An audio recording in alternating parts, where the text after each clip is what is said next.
During the Second World War, France built one of the greatest fortifications the world has ever seen. It was the historic Maginot Line, which was built along its borders with Germany with the sole aim of preventing an external invasion from the Nazis. Both nations had already declared war at the time, and so mighty a fortification was the Maginot Line that even the British Prime Minister at the time attested to its design and greatness. But not even this monumental line of defense could ultimately stop the invasion by the Germans. But how strong of a fortification was the Maginot Line, and just how was Hitler and his troop able to break through its defense and ultimately succeed in invading France? Make sure to stick around, as we've unraveled all of these intriguing details and more in this video, so keep up. The Maginot Line was a cluster of defences that were built along the border of France with Germany in the 1930s. These defences were designed to prevent external invasion from any country, especially Germany, which was France's neighbour. The project, when converted to today's currency, was worth over $9 billion. This monumental line of defense stretched to over 280 miles long. The line housed various defenses, including many fortresses, underground bunkers, minefields, and gun batteries. The Maginot Line was reinstalled with reinforced concrete, and 55 million tons of steel was embedded into the earth for balance and to bear the heavy weight of the wall.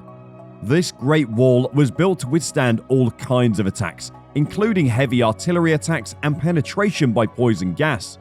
It was a remarkable construction and has been regarded as the most sophisticated and complex set of fortifications built at the time by many war experts.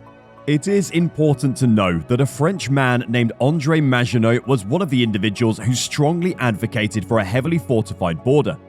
He was a politician who suffered serious injuries during the First World War.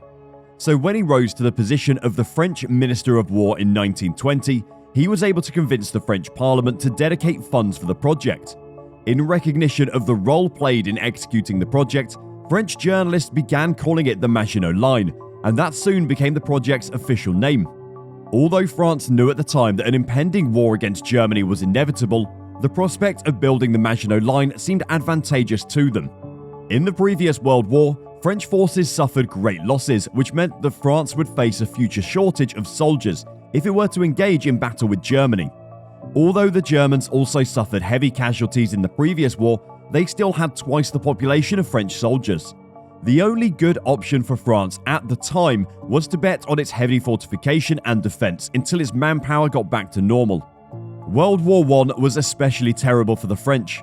The German attacks cost the French army 1.4 million soldiers, hence the relentless effort to fortify their border defenses and prevent the possibility of future invasions.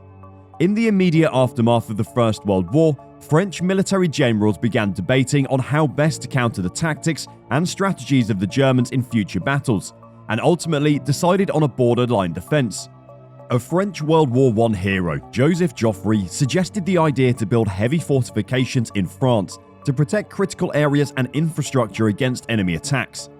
Another French marshal and hero of the First World War, Henri-Philippe Pétain, who led the French to victory in a tightly contested World War I battle, favoured a continuous line of lighter fortification. The Maginot Line designers eventually combined the two concepts and produced a better plan for a single continuous line that housed strong fortresses with other defences between them. French engineers studied the ring of forts in a location called Verdun to gain insights on how to make the Maginot Line the strongest fortification ever built.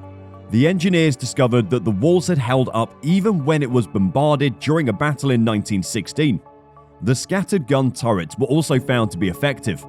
The engineers later developed plans for the creation of the line, which needed to concrete steel fortifications, plenty of firepower, and underground passages.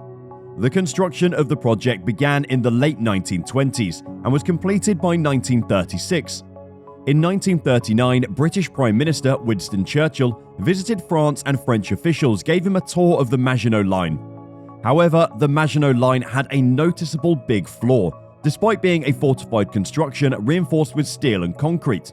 The fortification of the Maginot Line stopped at the beginning of France's border with Belgium. While Belgium was a French ally at the time construction work of the defense line started, the country soon declared having a neutrality status in 1936. And when the French Defense Minister, Edouard Daladier, requested additional funding to extend the Maginot Line along France's border with Belgium, the request was denied, and the Maginot Line was never completed. The Maginot Line would nonetheless pose a serious threat to the Germans, as it prevented them from directly crossing the French-German border. However, the French understood that the Germans would have to go through Belgium if they wanted to invade France. But they assumed the natural barrier of the Ardennes forest, which had very dense vegetation and few roads with rough terrains, would deter the Germans. This unfounded assumption would later cost the French massive casualties in the months to come.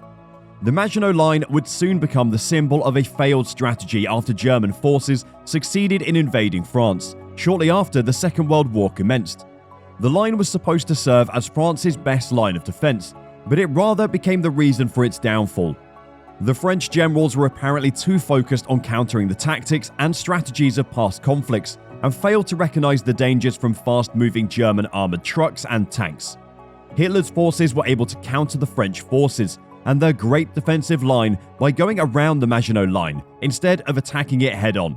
German forces opted to do the unthinkable and drove their tanks through the thick forest in the Ardennes, in the neighboring Belgium. After building the Maginot Line, the French military commanders were confident that France was now impenetrable, and now completely protected from the many decades of invasion that it suffered. But they were gravely wrong. Fortunately for the Germans, a German commander known as Heinz Guderian had previously fought in the First World War and had spent time in the Ardennes forest during the war. He knew the area well enough and was able to accurately map out the terrain and find a path to navigate through. This act alone encouraged the Germans to follow suit on getting through the Ardennes, which eventually paid off.